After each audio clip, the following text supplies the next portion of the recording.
Terus terkait tadi sempat disinggung nih sama Nesha, kayak karena kasus ini itu jadi ada stigma bahwa teman-teman LGBTQ+ nih rese nih, biasanya marah-marah doang, bla bla bla bla bla. Nah sebenarnya kan stigma itu nggak cuman itu doang ya, jadi kayak banyak banget kan stigma yang berkembang di masyarakat. Halo, aku Adnan. Halo, aku Yugi. Halo, aku Tasya. Halo, aku Buki. Halo, aku Naisa. Halo, aku Kay. Salah satunya kalau cewek atau perempuan maskulin dianggap keren, tapi kalau sebaliknya laki-laki yang feminin malah kayak Cupu nih. iya malah kayak Dianggap cupu dibilang lemah. iya dibilang lemah kayak gitu. Itu kan berarti jadi apa ya, salah satu stigma yang kalau aku sendiri merasa itu bisa sangat melukai teman-teman yang berada di sana gitu. Kalau menurut kakak sendiri gimana kak, adanya stigma-stigma seperti itu? Ya gimana ya? Kalau misalnya emang stigma yang seperti itu menurutku karena fragile masculinity pertama. Emang apa ya? Kayaknya udah dari dulu banget nggak sih, kayak anak cowok nih misalkan, nggak boleh nangis, anak cowok nggak boleh nangis, nanti gini, anak cowok tuh nggak boleh cengeng, terus nggak boleh ini, anak cowok mainnya mobil-mobilan, sedangkan anak cewek kayak ya nggak apa-apa nangis, nggak apa-apa, tapi habis itu berhenti ya nangisnya.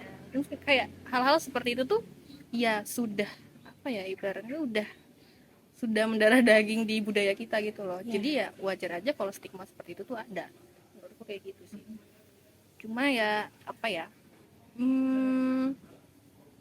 ya emang sih akan sangat menyakitkan untuk teman-teman yang laki-laki, dan ternyata memang ya dia nyamannya seperti itu gitu. Stigma seperti itu pasti akan menyakiti orang-orang kayak gitu sih.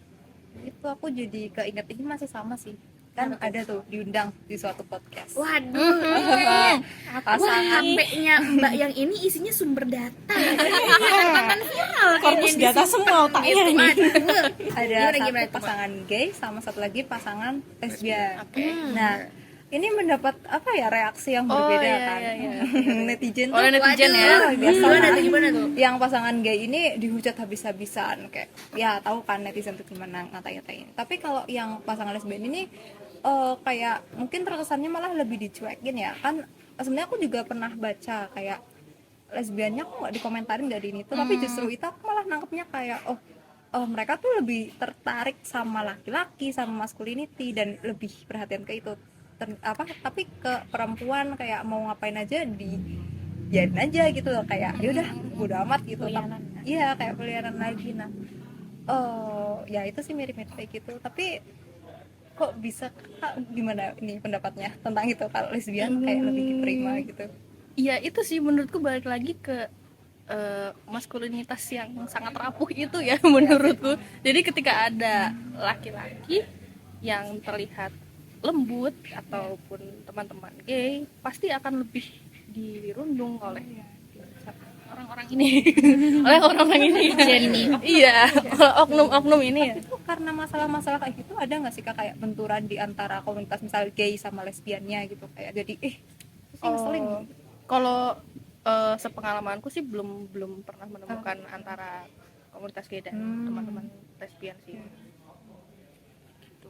Karena aku mau nambahin itu sebenarnya karena laki-laki posisinya di masyarakat kita tuh lebih tinggi nggak sih derajatnya dari perempuan. Kayak dianggap penting banget.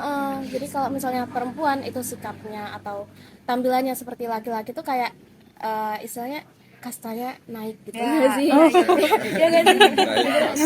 Pemikiran kayak gitu. Ya kan? Karena laki-laki posisinya di atas karena patriarki itu.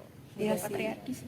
Jadi kalau laki-laki tampilannya atau apa ya, karakteristiknya kayak perempuan, itu jadi kayak turun kasta gitu sih. Ya sih, terkait maskulinitas hegemonik berarti ya ini kayak. Iya. Wow, kamu nanya tentang teorinya, aku nanya tentang ada istilah lain nggak gitu? Iya, briefing ini, briefing Sela-sela. Oke, tadi kan disinggung ini ya, pelianan. Ada istilah lain nggak sih? Terus apa ada teorinya gitu tentang pelianan gitu? Apakah ada istilah lain yang lebih keren gitu disebutnya? Pelianannya yang berlapis kali yang kayak Ya, tadi kita. Berapa lapis? ya. Nggak disponsori. Waduh, kita nggak sponsor ya guys. Oke. Pelianan itu ada kata yang lebih keren dalam bahasa Inggris itu othering. Kalau othering yang bertumpuk nanti namanya interseksionalitas.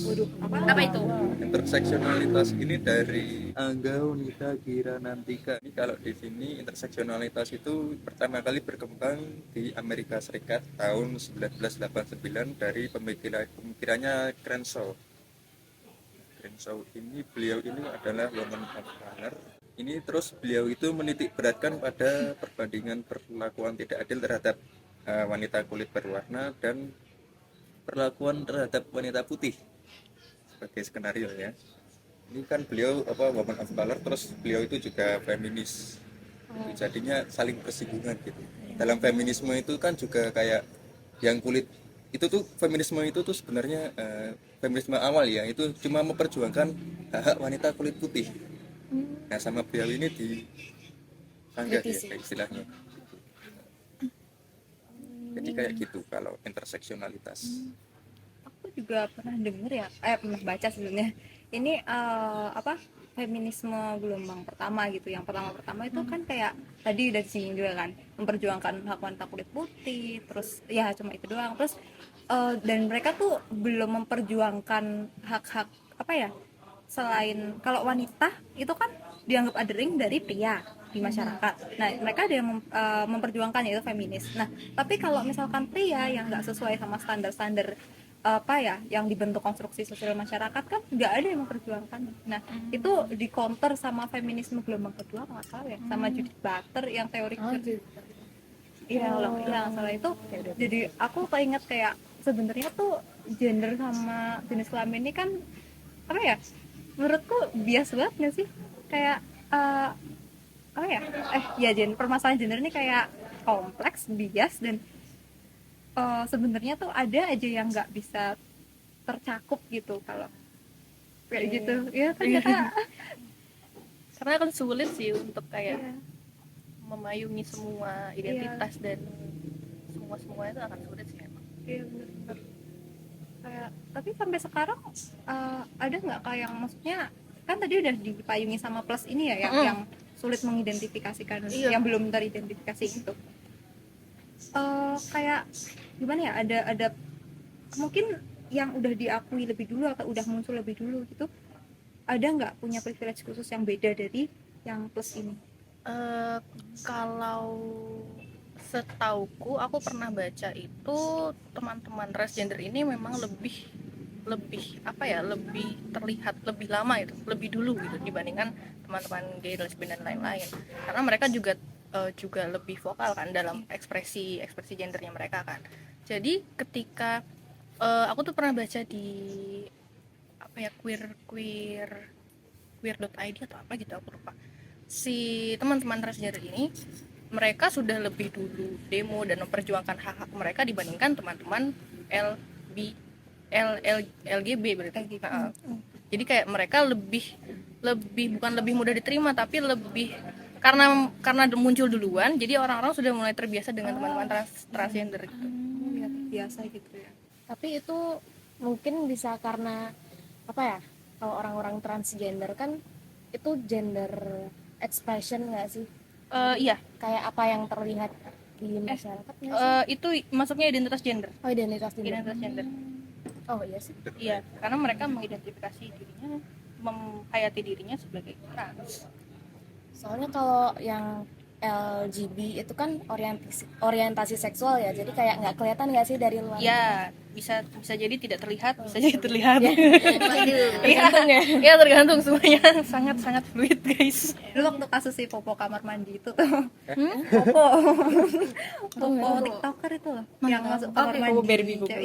Jadi tuh ini ya teman-teman, kalau misalkan dia tahu nih nggak tahu Popo Barbie itu siapa. Sebenarnya aku juga tahu gara-gara itu dibahas terkait dia masuk ke toilet perempuan. Jadi Popo Barbie ini secara jenis kelamin adalah seorang laki-laki. Cuman kalau untuk sexual orientation dan lain-lainnya kita nggak tahu ya dia masuknya apa. Tapi kayak tadi dibilang sexual karakteristik gender karakteristik secara penampilan, Iya, expression.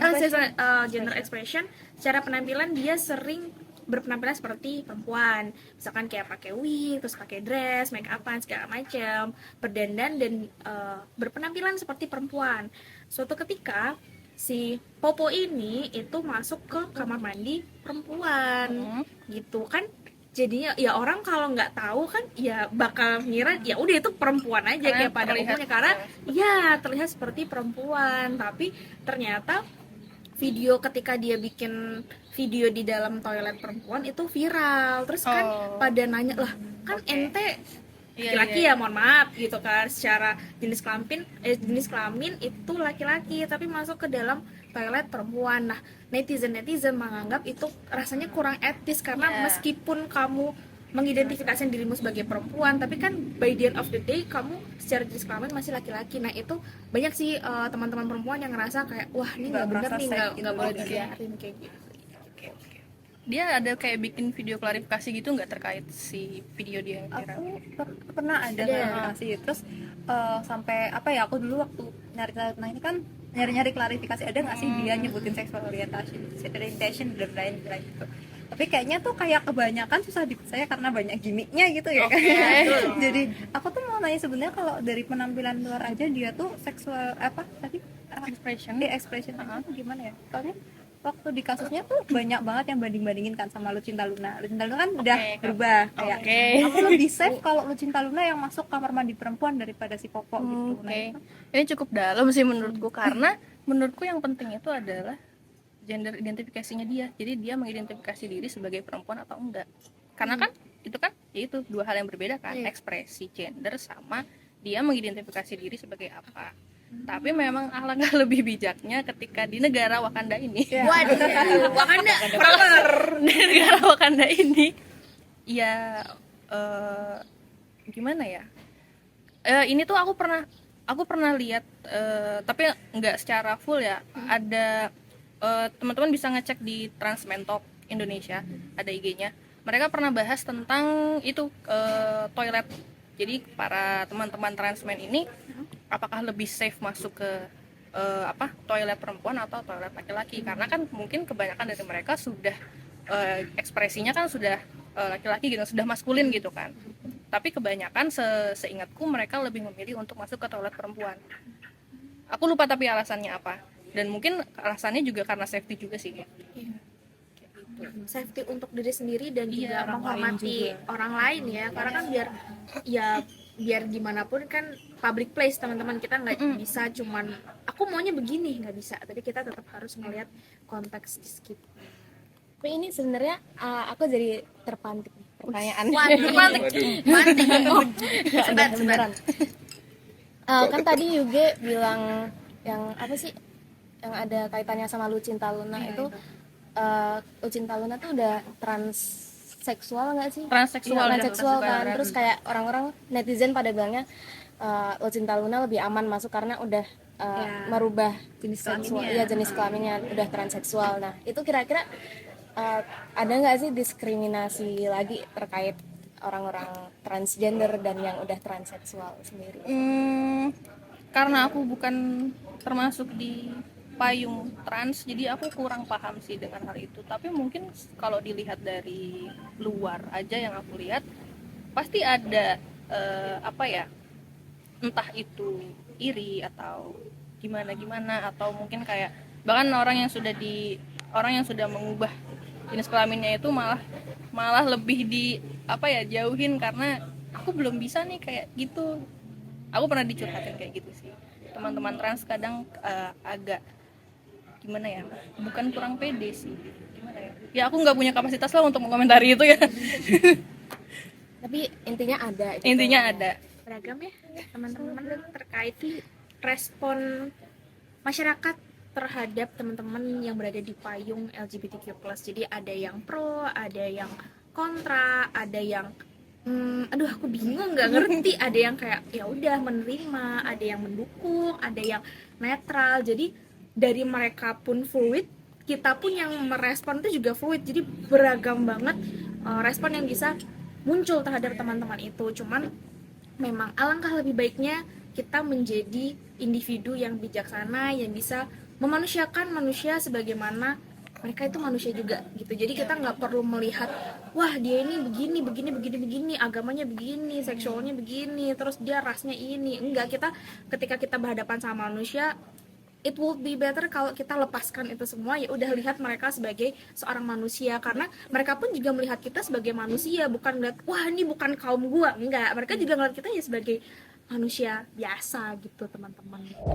Mungkin sepatah dua patah, waduh berapa patah nih potek hatinya, Patah berhamburan. berhamburan.